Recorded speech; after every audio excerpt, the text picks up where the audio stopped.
Pratibha ji, congratulation. First of all आपने UPSC में 3rd rank किया है, और आप मैं ये जानना चाह रहा था कि कैसे क्या तैयारियां करी थी और क्या चीज़ें जो है अब जो एस्पिरेंट्स हैं यूपीएससी के वो ध्यान रखें करते हैं। बहुत बहुत धन्यवाद आपका।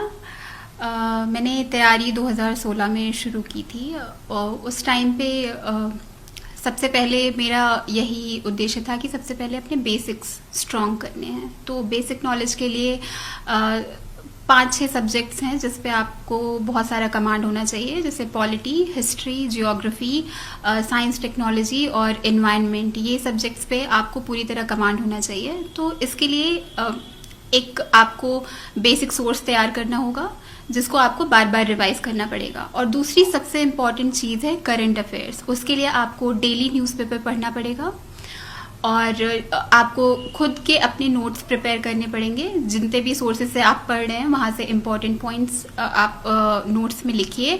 और तीसरी सबसे ज़्यादा ज़रूरी चीज़ है रिवीजन करते रहना बार बार आपने जो भी पढ़ा है। बहुत सारा मटेरियल पढ़ के आपको कोई फ़ायदा नहीं होगा जब तक आप उसको रिवाइज नहीं करते, जब तक वो आपको याद नहीं रहती। तो आपको उस पर ध्यान देना पड़ेगा।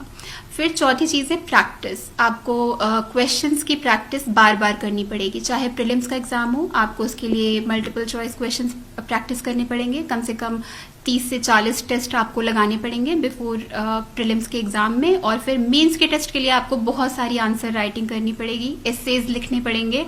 जब तक प्रैक्टिस नहीं करेंगे तब तक आपको पता नहीं चलेगा कि आपके स्ट्रॉन्ग पॉइंट्स क्या हैं।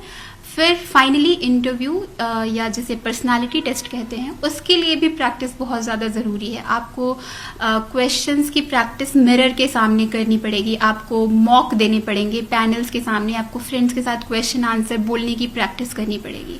So practice is a very important part of this preparation.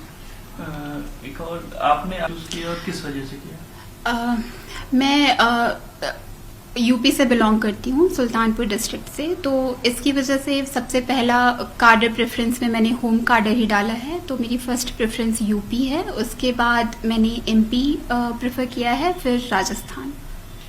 आप जो सर्विस आप आईएएस चूज किया या क्या आपका प्रेफरेंस क्या है? जी, सो लास्ट ईयर मुझे मेरी 489th रैंक आई थी। उसके बाद मुझे इंडियन रेवेन्यू सर्विस मिल गया था, जो कि लास्ट ईयर मेरी सेकंड चॉइस थी। तो इस साल मैंने बस इंडियन एडमिनिस्ट्रेटिव सर्विसेज ही चूज किया था। ओके। एक चीज जो ऑनलाइन हो रहा है, तो काफी है जो कि स्कूल्स को भी ऑनलाइन किया जा रहा है। तो क्या अब आने वाले टाइम में ये पॉसिबल है कि यूपीएससी की प्रिपरेशन भी ऑनलाइन हो सकेगी, या यूपीएससी की प्रिपरेशन करना ऑनलाइन मुश्किल होता है?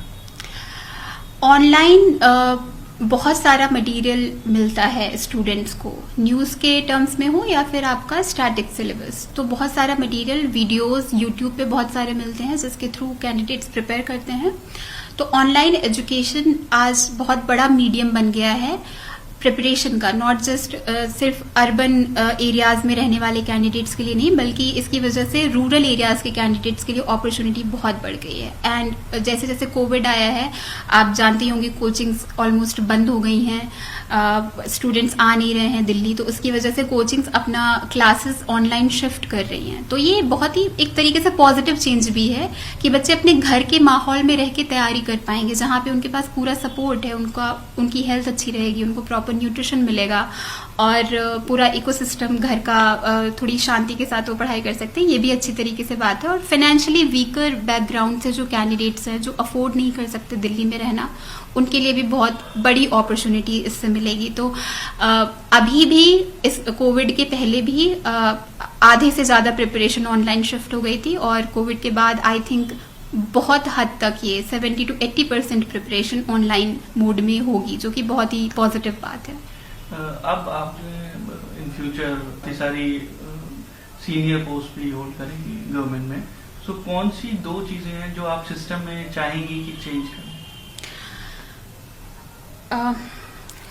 कॉलेज के टाइम से मैं एनएसएस नेशनल सर्विस स्कीम के थ्रू मैं 2 एरियाज में बहुत ज़्यादा काम करती थी। एक एजुकेशन था, क्वालिटी ऑफ एजुकेशन इम्प्रूव करना बच्चों की, दूसरा था वुमेन एम्पावरमेंट।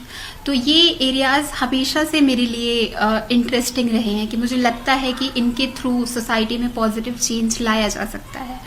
तो IAS बनने के बाद भी ये एरियाज मैं हमेशा प्रायोरिटाइज करूंगी जहां भी मुझे मौका मिलेगा। अभी करंटली न्यू एजुकेशन पॉलिसी भी आ गई है जिसमें क्वालिटी ऑफ एजुकेशन इम्प्रूव करने की बात कही गई है, जो कि अभी पूरे नेशनल लेवल पे ये एक एजेंडा बनेगा, तो उसके तरफ मैं कंट्रीब्यूट करना चाहूंगी। Okay, thank you.